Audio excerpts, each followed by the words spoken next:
साहब आप यहाँ पे पहुँचे हैं, क्या कहेंगे? जिस तरह से कल सीज़ फायर का ऐलान हुआ है लेकिन अभी भी ये लोग डरे हुए हैं, सहमे हुए हैं, क्या कहेंगे? देखिए, ये तो यही लोग जानते हैं इनके ऊपर क्या मुसीबत बीत रही है। जब ये गोले फटते हैं तो इन्हीं के घरों के ऊपर आते हैं।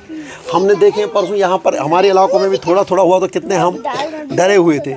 जिन बच्चों ने अपना बचपना इसी में देखा है वो उनके कितने मुश्किलात होंगे और इनके दिलों पे कितना खौफ तारी हुआ होगा। हमारी पार्टी का मंशूर है ये, आपने देखा होगा महबूबा जी परसों खून के आंसू रो रही थी, इसीलिए क्योंकि उसको एक दर्द था कि बच्चे क्या करते होंगे। आज वो उड़ी पहुंच गई है वहाँ पर।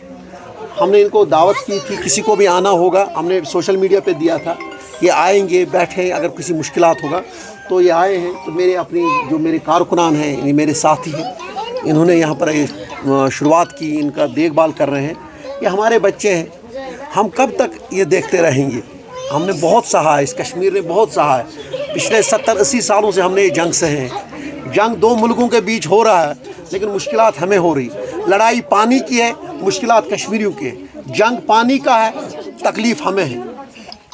तो हमें ये समझना चाहिए, दोनों मुल्कों को हम गुजारिश करते हैं हाथ जोड़ के, हमें अब इस मुश्किलात से निकाल दीजिए। हमारे बच्चे, ये बच्चे भी आपके हैं। हम प्राइम मिनिस्टर आप इंडिया को भी कह रहे हैं, आपके ये सब बच्चे आपके हैं। आपको ही ताकत है कि आप ही निकाल सकते हैं इसको। आज आप पहल कर लीजिए कि ये एक बार ये ख़त्म होना चाहिए। हम भी चैन की ज़िंदगी जीना चाहते हैं, हम भी चैन के सांस लेना चाहते हैं, हम भी चाहते हैं कि हम अमन से रहें। हमें भी ये डर नहीं लगना चाहिए कि बाहर गोला फटेगा।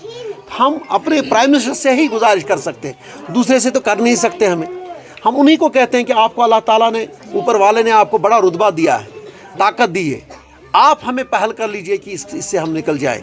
अगर नहीं, ये आपके बच्चे हैं, आपके कश्मीर के, आपके मुल्क के बच्चे हैं, आप ही कर सकते हो, हमें पूरी उम्मीद है। तो अभी जिस तरह से जंगबंदी का ऐलान हुआ है लेकिन ये फिर भी ये मुतमईन नहीं है, कह रहे हैं कि शेलिंग उधर से हो रही है और इस तरह इन्होंने बहुत अरसे तक इस तरह के वाक़ात देखे हैं।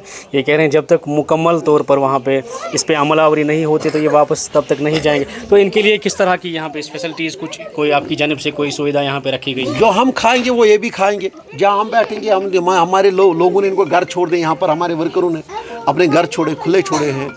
और भी है, अगर और भी कहीं पर परेशानी है उनके लिए भी घर का बंदोबस्त करके रखा है। हम भी खाएंगे, ये भी खाएं, हमारे बच्चे भी खाएंगे, ये भी खाएंगे। जब तक ये जंग है, यह सबों के लिए है। इसमें हमें एक दूसरे के साथ खड़ा रहना है, हमें इकट्ठे रहना है।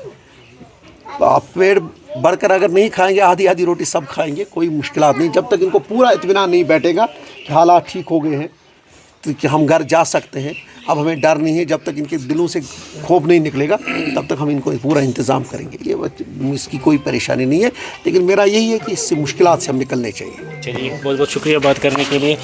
Senior peoples democratic party leader Yasir Reshi हमसे बात कर रहे थे। तो इनका ये कहना है जब तक ये लोग वापस नहीं जा सकते, जब तक ये यहाँ पे बैठेंगे, इनके लिए मुकम्मल तौर पर यहाँ पे इंतज़ाम किया जाएगा। न्यूज़ 18 के लिए बांडीपुरा से साजिद रसूल।